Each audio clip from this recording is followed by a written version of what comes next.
Itu yang diinginkan oleh kaum elit. Hai, kembali lagi dengan saya Kanika di sini. Hari ini kita akan bikin video tentang herd immunity. Herd immunity ya, kekebalan kelompok, di mana kondisi dari beberapa kelompok yang telah terbentuk kekebalannya terhadap penyakit tertentu. Misalnya contohnya adalah vaksin polio. Bagaimana kita memberikan vaksin polio serentak dalam waktu yang cepat dengan orang yang banyak, seperti itu, maka infeksi penyakit polio semakin reda. Nah, apakah herd immunity ini bisa diterapkan di kondisi corona saat ini? Oke, kita coba buka jurnal ya. Jurnal yang telah ada, ini salah satu jurnalnya.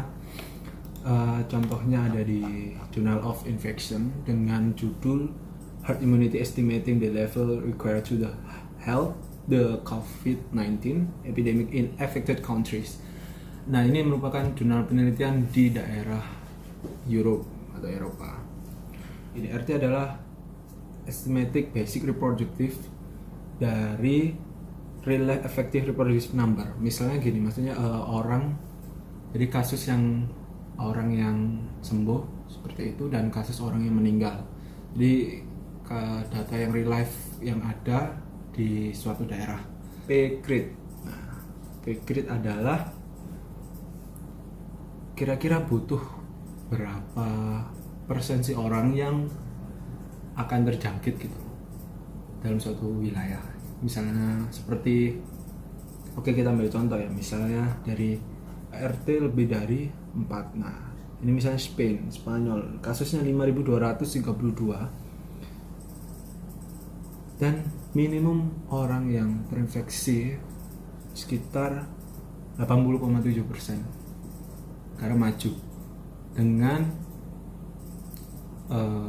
kesehatan dan SDM dan medis yang bagus. Itu mungkin angka kematian yang akan terjadi bisa kecil ya, nggak usah jauh-jauh. Misalnya untuk Jawa Timur sekitar 4.922 yang terjangkit COVID, terus yang sembuh 654 dan yang meninggal dunia 412.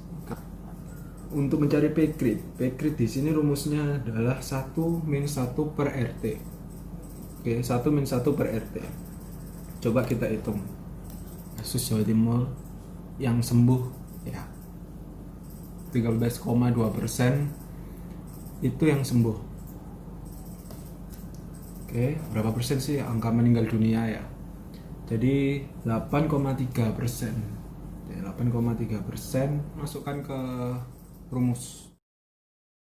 Kan P-grade sama 1-1 per RT. Jadi kita nyoba ngitung dari RT yang RT yang sembuh ya. Sekitar 92% ya. 92% P-grade-nya yang untuk yang sembuh. Mencari orang yang P-grade yang dari orang yang meninggal dunia sekitar 8%. Oke. 87,5%. Untuk mencari rata-rata total 89,7%. 89,7% orang yang harus terpapar corona. Karena kan di sini nggak ada vaksin corona, kita belum ada vaksin corona. Jadi kita kembali lagi, kita harus melihat sudut pandang berbagai hal. Misalnya salah satu contohnya di Indonesia ini paling banyak penyakit tuberkulosis. Kemudian ada penyakit-penyakit jantung dan lain sebagainya, infeksi dari parasit, dari misalnya hipertensi, terus diabetes dan lain sebagainya, itu sangat banyak di Indonesia. Nah, apakah kita bisa COVID? Coba kita pikir ulang, dan kalau menurut saya sih herd immunity ini tidak akan bisa, kecuali kalau kita sudah ada vaksin dan melakukan herd immunity dalam arti seperti polio, vaksin polio, baru kita bisa. Itu yang diinginkan oleh kaum elit.